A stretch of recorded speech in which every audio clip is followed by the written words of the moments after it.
Assalamualaikum warahmatullahi wabarakatuh. Masih bersama saya di channel Yadi Aindo untuk cerita-cerita horor atau misteri yang diangkat dari kisah nyata atau fiksi. Untuk kali ini saya akan membawakan judul cerita horor Tumbal Kali Mayit. Yang baru menemukan channel Yadi Indo, jangan lupa subscribe, like, komen, dan share. Dan jangan lupa tombol loncengnya agar mendapatkan video-video terbaru dari Yadi Indo. Dan langsung saja ceritanya berikut ini. Tumbal Kali Mayit. Perkenalkan, namaku Tommy, menjadi saksi mata dari sebuah kematian. Tidaklah menyenangkan. Terlebih yang mati itu adalah teman dekatmu sendiri. Dra, kok diam saja? Ayo ke rumah, kebetulan ibuku masak opor. Iya Tom, kamu duluan saja. Ya, nanti aku nyusul kalian, jawab Hendra. Lah kenapa? Apa ada masalah, Dra? Tanyaku. Enggak kok, aku cuma lagi nggak nafsu makan, Tom. Ibuku sakit keras, jadi aku bingung. Terang Hendra. Kenapa nggak dibawa ke rumah sakit, Dra? Tanyaku. Aku belum pegang uang, Tom, ucap Hendra. Ya sudah, kamu pulang ke rumah, biar aku jemput Yono. Terus langsung ke rumah sakit, ucapku. Selang 30 menit kami pun beranjak ke rumah sakit. Setelah bertemu dengan dokter, aku meminta Hendra membawa ibunya ke ruang tunggu. Nampak Yono sedang mengantri obat bersama Hendra yang menunggunya di kursi. Dra, ini obat untuk ibumu. Dan dokter pun menjelaskan bahwa jantung ibumu lemah, jadi tolong jaga pola makannya, jangan sampai telat meminum obatnya, ucapku. Tapi Tom, biayanya gimana? Tanya Hendra yang kebingungan melihat kwitansi rumah sakit yang cukup mahal. Sudah, kamu jangan pikirkan hal itu. Aku dan Yono sepakat membantumu, ucapku. Matur suwun ya Tom, aku berhutang budi padamu. Kelak aku akan menggantinya meski harus mengorbankan nyawa sebagai gantinya, ucap Hendra sambil menangis. Hus, kamu jangan ngomong sembarangan, Dra. Kita ini teman sejak kecil, jadi jangan terlalu berlebihan begitu, jawabku. Hendra dan Yono ini memang sahabatku sejak kecil. Mereka ini kerap makan dan tidur di rumahku. Jadi hanya ikatan darah yang memisahkan persaudaraan kami bertiga. Ayahku merupakan juragan tambak udang di desa. Jadi bisa dibilang hidup keluargaku cukup berlebihan untuk ukuran orang di desa. Sampai suatu hari kejadian naas itu terjadi. Tepat hari Minggu sore, aku bersama Yono dan Hendra diminta ayahku untuk mengecek tambak udang di dekat muara Kali Mayit. Ya, Kali Mayit, sebuah nama yang mengerikan untuk sebuah sungai kecil. Ada sejarah kelam di balik pernamaan kali ini. Sebenarnya kali ini tidaklah besar, mungkin hanya selebar 2 atau 3 meter. Arusnya juga tenang, bahkan kami bisa melihat dasarnya karena memiliki kedalaman yang cukup dangkal. Namun aku sendiri tidak begitu paham mengapa warga menamai sungai ini sebagai Kali Mayit. Karena selain jernih, kali ini cukup indah di sore hari dengan pemandangan sunset di ujung samudra. Nah, rencananya setelah melihat tambak udang kami bertiga ingin berenang di sana. Ya, hitung-hitung menunggu sore. Tom, kita naik apa ke tambak?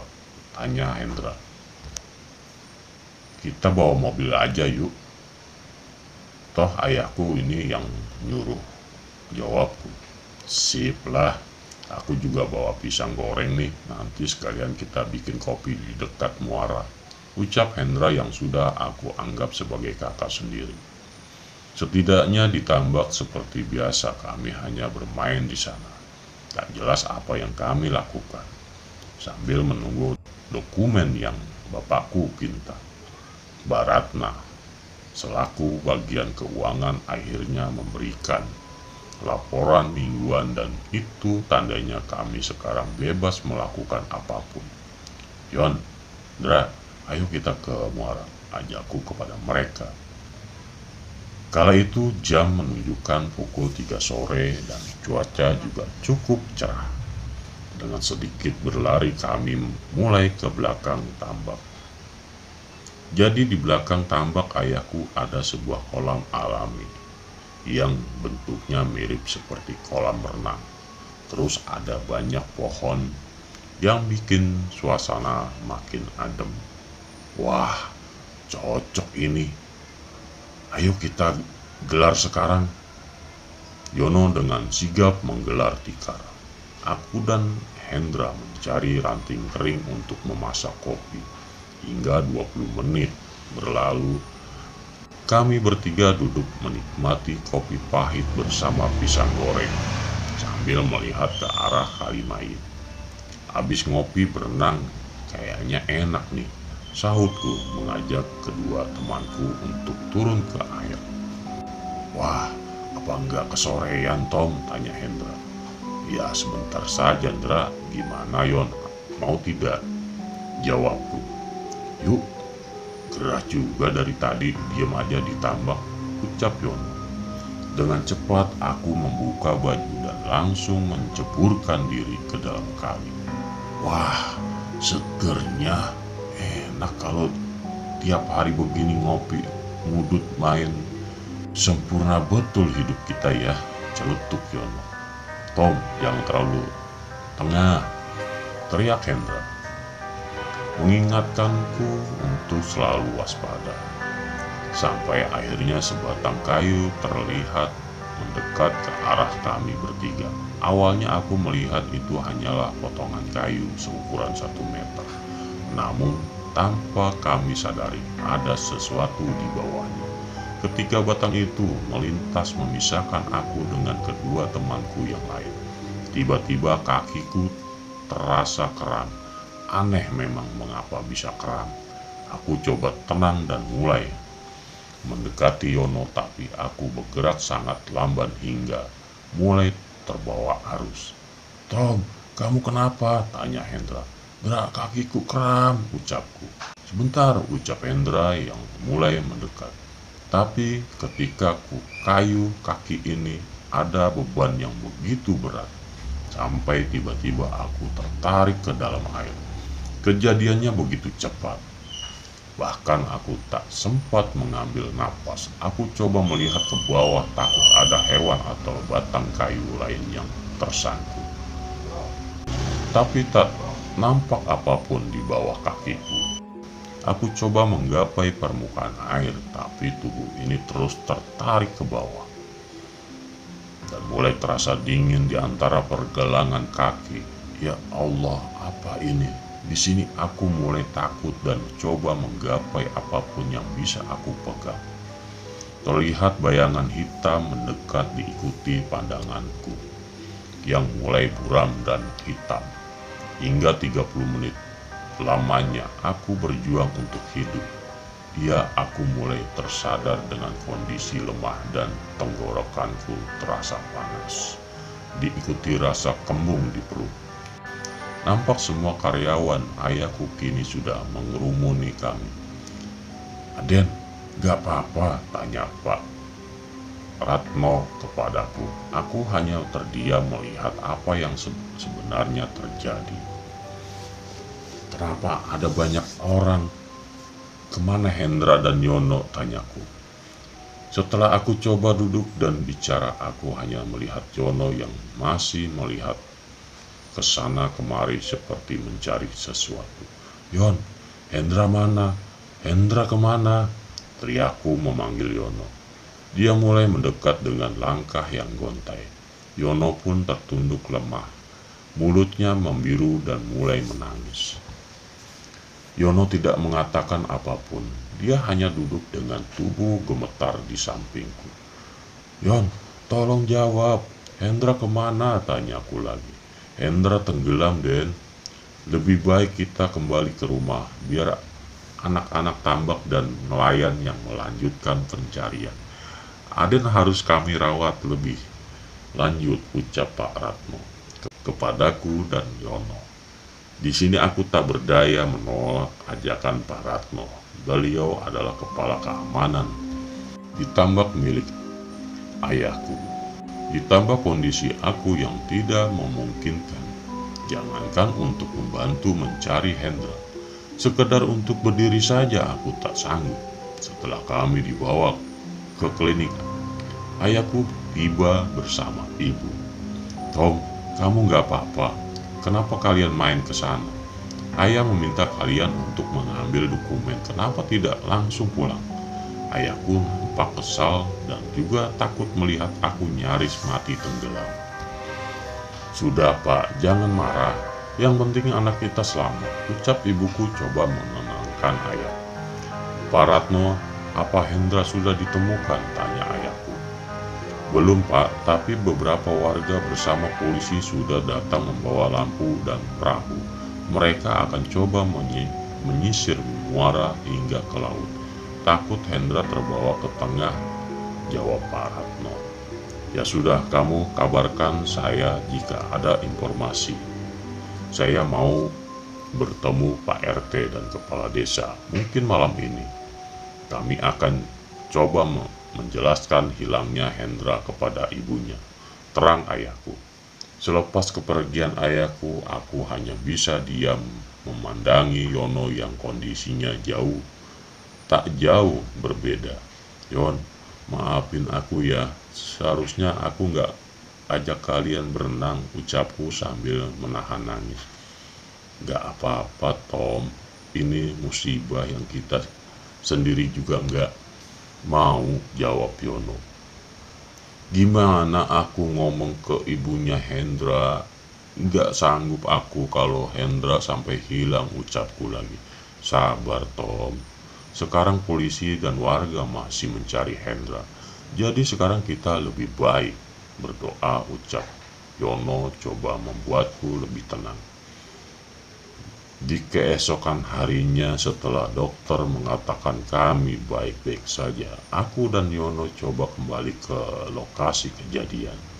Nampak ada begitu banyak orang yang turun ke dalam kali mayit. Tim SAR dan polisi tak henti-hentinya mengayuh perahu kali mayit yang kini nampak keruh. Aneh ya Yon. Baru kali ini aku melihat kali mayit keruh, dan selama aku tinggal di sini tak pernah kulihat kejadian seperti ini, ucapku kebingungan. Yono hanya diam seakan menahan tangis. "Sabar Yon, Hendra pasti ketemu," ucapku coba menenangkan Yono. Sejak kejadian, Yono tidak banyak bicara, seperti ada sesuatu yang ingin dia bicarakan, tapi dia enggan mengatakannya. "Kamu kenapa diam Yon? Ada apa sebenarnya?" tanyaku kepada Yono. Aku bingung Tom. Pas kamu tenggelam, aku coba menyusul Hendra mendekatimu, tapi tubuhku malah hanyut ke pinggir kali. Aku sudah coba sekuat tenaga berenang, tapi aku tak sanggup mendekat. Hendra yang melihat tanganmu akhirnya menyelam. Aku takut Tom. Aku hanya bisa teriak kesetanan meminta bantuan sambil memanggil nama kalian berdua. Sampai akhirnya aku melihat kamu muncul dengan tubuh lemas. Awalnya aku berpikir tubuhmu ditopang Hendra dari bawah, tapi kamu malah hanyut ke laut. Aku coba mengambil kayu sambil mengikuti arus air, dan beruntungnya kamu tersangkut di akar pohon. Dari situ aku sudah tidak melihat Hendra lagi. Dia menolongmu dengan mengangkatmu ke atas air. Maafin aku, Tom. Aku nggak bisa nolong Hendra, ucap Yono yang menceritakan kronologis ketika aku tenggelam. Tangis kami berdua pecah seketika itu juga, meninggalkan penyesalan di antara kami. Hingga 3 hari pencarian, Hendra tetap tidak ditemukan. Bahkan tidak ada tanda apapun dari dirinya. Tim SAR dan warga nampak bingung kenapa kali dengan aliran yang tidak terlalu deras ini bisa cepat menghilangkan seseorang. Bahkan semenjak kejadian Kalimayu menjadi sangat teruk, padahal di hilir tidak turun hujan. Di hari keempat, ayahku bersama dengan ketua RT akhirnya sepakat untuk mengurangi jumlah air. Mereka membentuk tim kecil yang fokus di titik perkiraan baru. Di sini atas perintah ayahku, Pak Ratno selalu menemani aku dan takut kami membuat hal gila karena merasa besar. Pak Ratno apa Kalimayu selalu memilih karena pusing kena. Tidak selalu. Selain ada yang meminta dan ucap Pak Ratno. Maksudnya Pak, aku kebingungan. Aden lebih baik pulang karena hari sudah mulai sore. Jawab Pak Ratno seperti menutupi sesuatu. Tapi maksud Bapak tadi apa? Aku curiga dengan kata-kata Pak Ratno. Jika Aden malam ini menginaplah nanti akan saya temani, ucap Pak Ratno. Di sini aku makin bingung dengan menjawab pertanyaan Pak Ratno. Sebenarnya yang diucap dalam bagaimana kamu bisa ikut aku menginap di tanah, pintaku padanya. Aku mau, tapi aku Tom, jawab dulu. Ya, ini demi teman kita, Hendra, pintaku dengan sedikit penasaran dari mau menemani. Baiklah, tapi kamu kabarkan orang tuaku kalau aku menginap di rumahmu ya. Oke, gampang itu. Di sini aku berpamitan dengan ayahku agar beliau tidak melarang kami menginap di rumah. Setelah azan Isya, aku dan Yono menuju tambak yang sekarang suasananya jauh berbeda. Jujur, aku tak pernah datang ke tambak ketika malam. Suasana hiruk pikuk dengan karyawan ini berubah menjadi mencekam. Hanya ada sedikit lampu remang-remang dan beberapa penjaga. Pak Ratno, saya sudah di sini. Sapaku kepada Pak Ratno. Bapak Ratno ini sudah menjaga tambak sejak ayahku merintis usaha ini. Jadi beliau sudah paham betul dengan kondisi tambak. Aden, saya harap Aden kuat ya, karena ini kita sudah bekerja, ucap Pak Ratno. Di sini aku saling tatap dengan Yono dan kami. Tahu hanya ada aku, Yono, dan Pak Ratno. Sebelumnya saya minta maaf jika lancangnya, tapi semenjak kejadian kemarin, penjaga malam di tambak sering dihantui suara tangis seseorang di sudut ruang kantor. Suaranya seperti orang yang menggigil dan ketakutan. Saya paham mungkin itu jin yang menyerupai Hendra. Makanya ketika Aden bertanya tadi sore, saya mengajak Aden untuk perang Pak. Suara itu akan muncul sebelum sekarang disini sama saya kembali di sini kami bertiga sampai adanya suara itu muncul dari arah Kalimayu seperti dari yang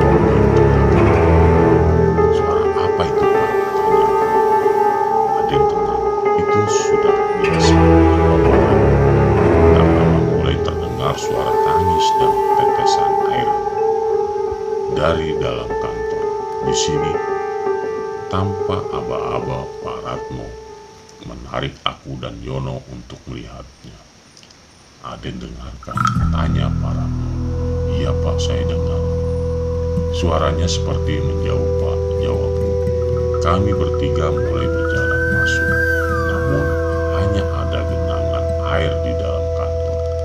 Dalam keheningan, tiba-tiba, "Pak, itu siapa?" teriak Yono menunjuk. "Pak, itu siapa?" teriak Yono menunjuk ke arah salah satu sudut kantor. "Hendra," teriakku. Di sini sosok itu berkata dengan lirih, "Tom, tolong aku kedinginan Tom, tolong lepaskan aku, kasihan ibuku di rumah sendirian," ucap sosok itu memelas belas kasihan. "Gimana caranya aku bisa menolong Mundra?" tanyaku. "Minta pada ayahmu," bentak sosok itu. Kini suara tangis itu berubah menjadi bentakan kasar dari sosok Hendra yang tiba-tiba ikut menghilang. Di sini aku bertambah bingung. Apa maksud dari kata-kata Hendra itu tadi? "Gimana ini Pak Ratno?" tanya. "Jadi ini yang mau saya katakan pada Aden, tapi saya takut lancang jika harus mengatakannya sendiri. Sosok itu sejak kemarin merintih ketakutan dan saya coba bertanya seperti hal yang Aden tadi, dan jawabannya sama. Saya diminta agar Tuan Karto mau melepaskannya. Terang Pak Ratno, lalu sekarang kita harus bagaimana Pak?" tanya. "Kalau begini besok kita ke Simbah Ratmi saja," jawab Pak Ratno. Simbah Ratmi adalah orang Simbah Ratmi adalah orang lama yang sudah puluhan tahun menjaga Gunung Kalimaiti. Keesokan harinya kami bertiga datang mengunjungi Mbah Ratno. "Assalamualaikum Mbah." "Nyuwun sewu," ucap Pak Ratno di depan rumah Mbah Ratmi. "Lepuno," jawab Mbah Ratmi dari dalam rumah. Meski sudah lama menjadi pegawai tambang, Pak Ratno memang jarang bersinggungan dengan Mbah Ratmi. Pak Ratno terkejut karena Mbah Ratmi dapat mengenali Pak Ratno hanya dengan suaranya. Di dalam Pak Ratno menjelaskan kejadian hilangnya Hendra, namun Mbah Ratmi hanya menatapku dingin. "Kamu putra Karto kan?" tanya Mbah Ratmi. "Betul Mbah, saya Tommy, anak dari Pak Karto," jawabku. "No, anakmu Hendra sudah mati. Saat ini mayatnya ditahan waktu di Kalimaiti." Terang si Belanda, "Mereka itu siluman buaya dan bapakmu Karto masih tahu siapa mereka Tom?" ujar Mbah Ratmi. "Maksud Simbah?" tanyaku kebingungan. Waktu Mbah masih muda, para perjuang dan warga sini banyak mati karena perang, dan banyak korban yang berjatuhan lalu pihak Belanda membuang jasad mereka ke dalam Kalimaiti. Dan mayat-mayat itu dibawa ke sana buat siluman buaya tersebut. Namun setelah kemerdekaan tidak ada lagi orang mati di Kalimaiti. Hingga akhirnya para siluman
bulan terlihat mulai berputar-putar, lalu muncul gelembung kecil yang membalik nampan ke dalam kali.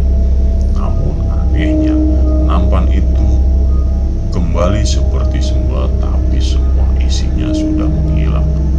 Wes, entanin wise, seso, Hendra balik, ucap Baratmi kepada kami. Oh, jaga anak ini dan jangan biarkan dia pulang, karena yang seharusnya mati adalah dia, bukan Hendra. Dan atas perjanjian yang tidak terpenuhi, maka malam ini mereka akan mengambil apa yang sudah dijanjikan. Terang Baratmi membuatku ketakutan. Baik, Mbah, biar aku menjaga anak ini di sini, ucap Barat. Aku yang kurang paham dengan maksud Simbah hanya coba menuruti beliau. Sampai akhirnya pagi pun tiba, dan setelah kami pamit pula kepada Simbarat, nampak perahu dari laut berjalan sampai kasar di atas air. Mereka nampak terbunuh. Ono opo, Pak? Tanya Pak. Iki, Pak, Hendra saya temukan mengambang di dekat muara, ucap nelayan. Alhamdulillah, ucap kami bersamaan, karena tahu teman kami sudah ditemukan. Dan tidak butuh lama polisi dan warga datang membantu. Mereka bergotong royong membawa jasad Hendra yang mulai membiru. Di tempat lain tersiar kabar orang tambak meminta kamu untuk pulang, ayahmu meninggal dunia, ucap salah satu karyawan tambak. Di sini aku terdiam. Aku mencerna setiap kejadian yang terjadi. Jadi benar semua kejadian ini adalah ulah ayahku yang ingin menumbalkanku. Baratno, saya mau urus jenazah ayahku. Bapak tolong bantu ngurusin jenazah Hendra. Minta bu kepada Barat. Baik, Din. Aden hati-hati ya, ucap Barat. Beberapa hari aku menceritakan semuanya kepada ibu, bahwa ini ada kaitannya dengan ritual persugihan. Ibu hanya menangis karena ada fakta mengerikan di balik sosok ayahku. Jadi nak, kerabat ayahmu banyak yang mati dengan rentang waktu yang sama setiap tahunnya. Dan itu mati dengan cara yang tidak wajar. Di sini ibu tak percaya bahwa ayahmu tega menumbalkanmu juga hanya untuk kekayaan semata, ucap ibuku sambil menangis. Akhirnya apa yang kami miliki ikut sirna dengan kematian ayah. Tapi aku sadar bahwa itu hanyalah titipan semata, hingga aku lebih memilih untuk banyak beribadah sebagai ganti atas kesalahan orang tuaku. Semoga perjalananku bisa menjadi pelajaran untuk kita semua. Amin ya robbal